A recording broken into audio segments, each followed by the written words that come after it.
So we have now put Rocket in with Mercy, Lila Grace, Lily, and back in the back is Gloria. Now, Gloria has already been bred, and she is due February 28th of 2021. I threw her in I pen bred her in Rocket not long ago.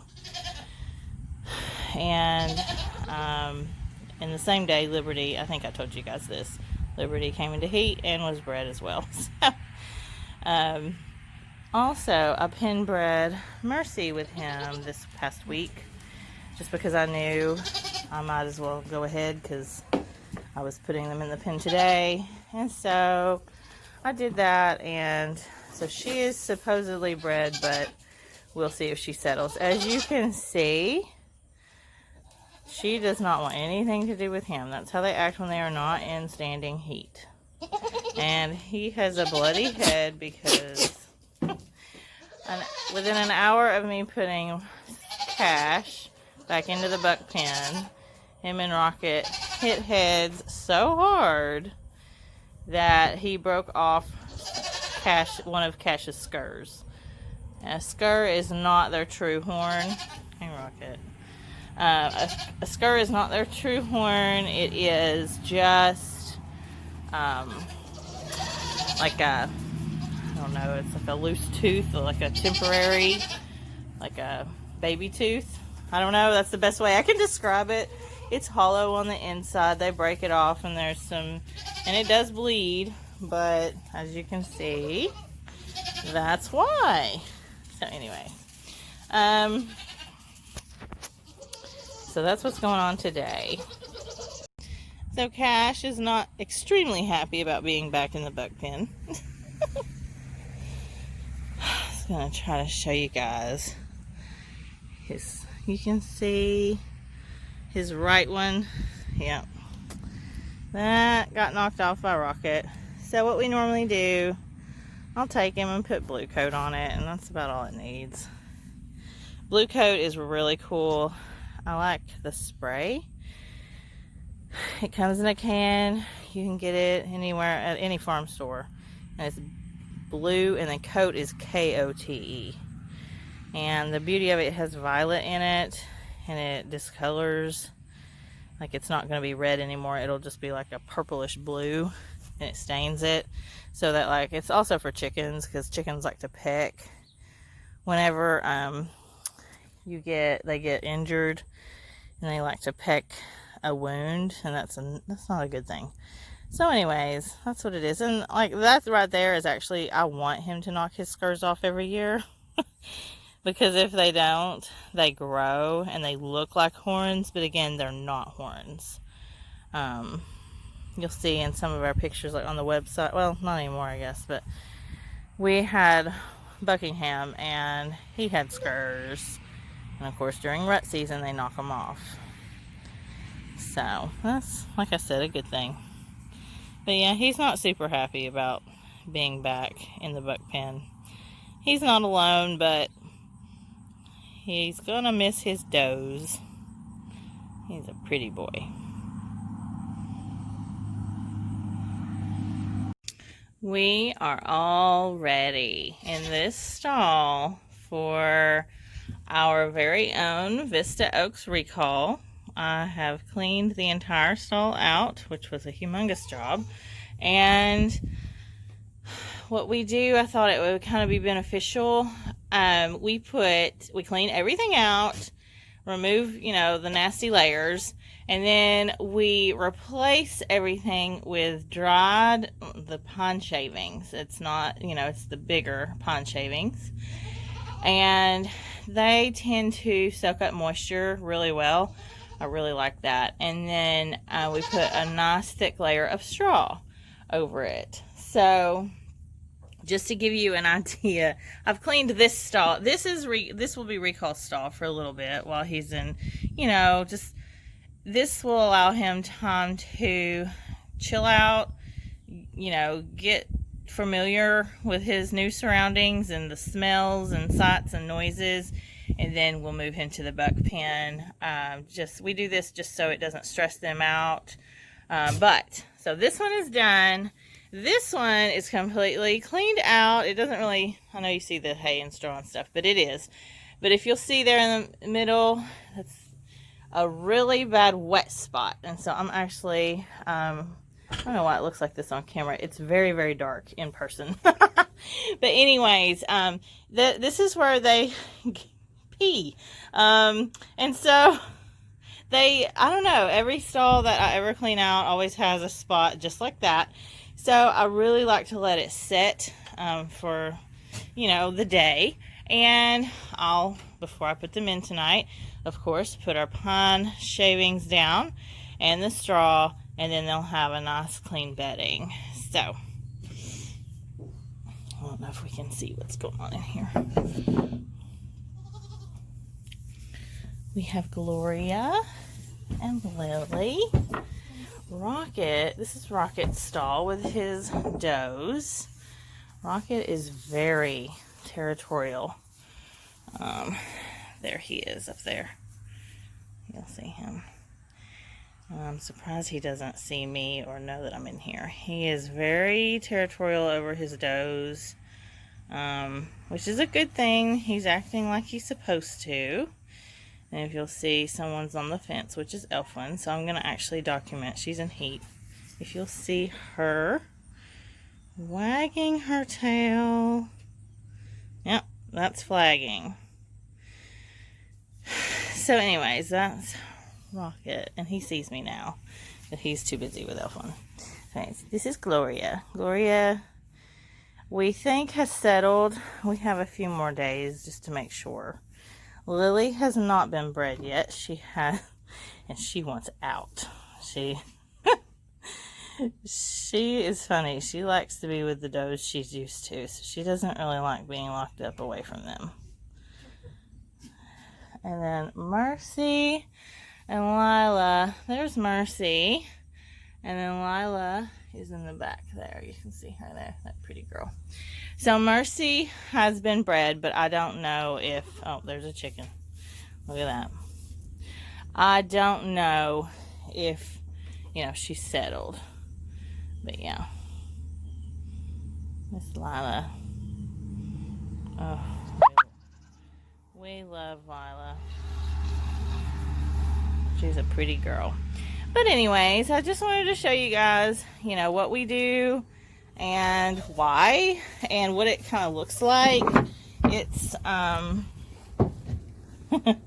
it's not a fun job, lots of work, but in the end, well worth it. And like I said, then you end up with this. And I don't know if you guys can see, this is Craig, my husband, built this for me. It was when the day Lily was in labor last year. And he got it done. And this was one big humongous stall. And he built the partition wall for me. Because I needed it to be, you can see. It was huge. And so now it's still, each stall is rather large. It's kind of hard to tell on video. But, anyways, each stall is rather large, so this helped a lot because, it's not uncommon when you have this many goats that are pregnant to have kids on the same day or within 24 hours of each other, or even one day after the other, or at the same time even. We haven't had that happen at the same time yet. I know it's coming, but so far so good. So anyways, hope you guys are having a good day. But yep, we're getting ready, and today we get recall.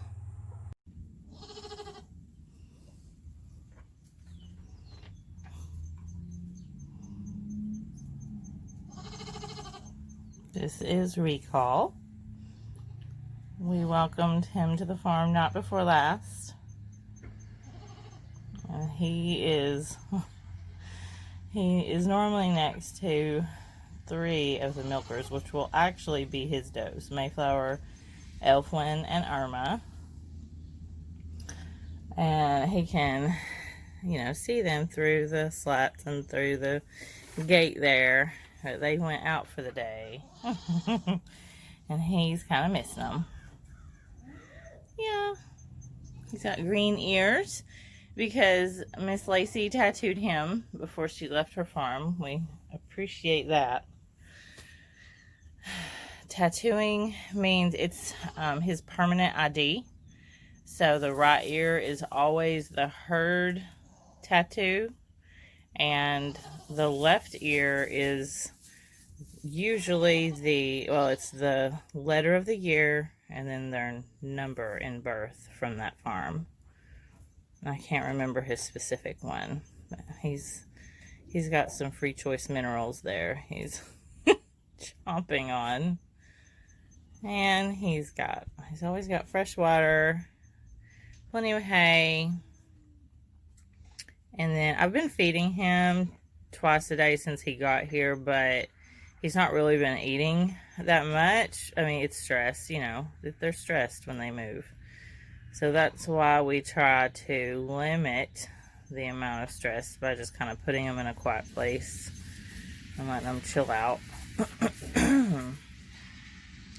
And so anyways, he ate last night, which was good. So I decided to throw the little crumbs out and give him some minerals this morning and see how he liked them. And so far he's really liked them. So we give free choice minerals to all the herd. It's really kind of cool. Goats are neat in that they'll eat what they need. And if they know that they need the minerals, they'll eat it. If they don't need it, they won't eat it. So yeah, he's a pretty boy. We're very happy with him. He's very shy. I mean, again, his whole life has been changed. So anyways, he's very much a buck though. So we are welcoming him as a new herd sire to Hill Valley Farm. Just wanted to give you guys a little peek. Hey, this is Jenna with Hill Valley Farm, and we wanted to give you guys a little bit of an update that's been going on here. First off, we brought Recall home, like you all saw in the video. And today is November 1st, so we are really, we have several does that have been bred now. So the list is Coco, who is due February 14th. She has settled. It's been long enough. She has not gone back into heat, so she has settled. So she is due Valentine's Day. And that is Hill Valley Hershey's Coco. She is out of Corey's Fancy in Mayflower and Corey's Fancy Hershey. The next one who is due, well, there's two that are actually due on the same day, and that is Rolling Meadows Lady Liberty and the Hill Valley Karmic Glory. That's our Gloria. They are both due on February 28th. They have both settled. Again, been long enough to where, and they have not gone into heat. Gloria is actually in the breeding pen with the breeders right now. You know, I just want to make sure, but she's not gone back into heat, and so I'm pretty sure she's settled. So that's three. The fourth one is Mercy. It's Rolling Meadows Mary Mercy. She is due March 14th. Now, it has not been long enough to see if she is settled yet, but we will see. So, and then Lily, our Lily, it's Rolling Meadows BB Godiva. She was bred the other day. She will be due March 23rd as long as she settles. And the same for our Lila Grace, the Hill Valley Z Lila Grace. She is due March 24th, as long as she settles. Last year, it took a couple times, so we'll see. Hopefully, she'll settle this year. Out of those does, there are three that are first fresheners, the first three. So we're going to have several first fresheners this year. We are not positive that Karma is pregnant. I never saw her go into heat, or I never saw her bred. Some does are just very private, like I've said before. So my plan is I took them out of the pens last Saturday, which is October 24th. So 30 days from that day, I plan to do a pregnancy test on her to see. And if not, then we'll talk to the vet about, options and what we can do. So, because I really want to get that doe bred. She's one of my, the ones you look most forward to, seeing how she does and how she develops and everything. So, that's the update in the breeding pen. Rocket has been in there, like I said, with his does for a week as of yesterday. And everyone has been bred. So, you can hear him in there sneezing on his nose. He is very protective of them. He's actually surprised me a little bit this year. I didn't see this coming. He's not aggressive towards us, but he's very protective of his does. He doesn't like them near the doors. Like right now, my camera person is next to the door and he's climbing on the door. So he's just funny. He doesn't really like a lot of things around the does. And I'm glad that our breeding pen situation is the way it is. There's a big field between the breeders and Rocket, that's in with Rocket, and the other bucks that are clear across another field. And that's good because you don't like them, they'll spend a lot of their time fighting through the fence and, I don't know, it's just not good. You want that buck to pay attention to his does. And so I'm really glad that we chose to do it this way this year. Last year we had breeding pens side by, there were actually 3 side by side, and it was just rough. So I'm glad that we've spaced it out and doing it this way this year. This is it's working really well. But again, we are so excited about this guy. Again, we're really sad that Buckingham has to leave us, but at least we have brought him in. And like I've said before, we've got Old Mountain Farm lines in this guy, pretty stacked on his sire's side. It's the CU at Little Red Barn, Wiseacre, and then his mother, his dam, is Cedar View Brianna. And so obviously everyone knows, and she is out of Cedar View Gadira. She's got some good numbers on her. So we're excited about what he can do. He's kind of shy, but he's coming around to us. He is a buckskin with moon spots, and he has brown eyes, but I don't know, from what I'm seeing with him, he is really a pretty guy. I like the way he stands, and in rut they always lose a little weight, so he is a little on the skinny side, but this is going to help having him in here, chilling out, eating. He's loaded with hay, and he's been eating his grain really well. See, he doesn't really like me to touch him. But he's been doing really good in here. So I expect to have him in the buck pen, in a week, probably a couple weeks, 2 or 3 weeks. So we'll see. And he is starting to make some noise. He was super quiet all the way home. He's just one of those quieter bucks. So anyways, we are happy to have him here with us. But I think that's all I was going to talk about today. I just wanted to give you guys an update on the breeding situation. We are taking reservations. Obviously, we get the first choice of anything that's born here. I'm, in a way, looking for a polled buck out of Mercy with moon spots and blue eyes. We'll see. But other than that, I need some daughters out of some of these bucks. But other than that, we'll be selling majority, just like we always have in the past. So if it costs nothing to get on our reservation list, and we're just excited to get this ball rolling. It starts February 14th, and the next 2 that we will have in the breeding pen with Rocket is our Woody Glen Z Little Sophia. We call her Dolly, and Corey's Fancy Hermione. And so that's one I'm really excited about. Both of them, I'm very excited. I've heard Dolly is a really easy kidder. She's had, I think, 2 freshenings, so this would be her 3rd. Hermione will be a first freshener, so I'm excited about that. Then they will go in the breeding pen at the end of November. I think probably the Saturday before Thanksgiving is what I was thinking, as long as I feel pretty confident that these other does have settled. So, and then we won't breed anymore until March, which that will be with this guy, will be breeding Elfwin, Irma, and Mayflower. So we're doing very well on our milk stars. Our milk stars are have been achieved. We've just working on the AR this week. Let's see, in October, Elfwin was at 240 days, and that's what you have to have for minimum. And then Irma and I think it's Lily are this week. And then next week will be May. We'll do one of our final milk tests on them, and then they'll be dry. And then we'll just be working on Lila. So everyone has achieved their star. So we're very, very, very happy about that. That's been a long time coming and a lot of work this year, but we've done it. So we feel very successful. So with that said, thank you for watching, and I hope you guys have a great day.